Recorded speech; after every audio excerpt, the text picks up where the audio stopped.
বেশি কিছুদিন কাটল। সেবার মধ্যপ্রদেশ জুড়ে প্রচন্ড ঠান্ডা পড়েছিল। সকাল হলে চারিদিকটা কুয়াশায় ঢেকে থাকতো। সকালবেলায় কিছু দেখা যেত না, এমন ঠান্ডা পড়েছে। তাই এরকমই এক শীতের দুপুরে মা বাবাকে খাবার দিয়েছে। বাবা রান্নাঘরে বসে বসে খাবার খাচ্ছে, আর আমি কি করেছি, আমি মুন্নুর জন্য না এই যে মুন্নুর জন্য এই নতুন এই নূপুরটা বানিয়েছিলাম। এই নূপুর আমি মুন্নুর পায়ে বেঁধে দিচ্ছিলাম, আর মুন্নুও তো মহা আনন্দে একদম নতুন নূপুর পায়ে পড়বে মুন্নু।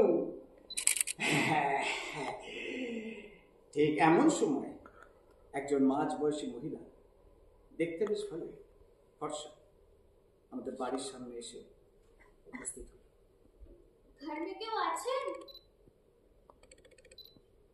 কে তুমি? আমি তোমার জন্য শালুক বিচি এনেছি। তোমার শালুক বিচি খুব পছন্দ আছে না?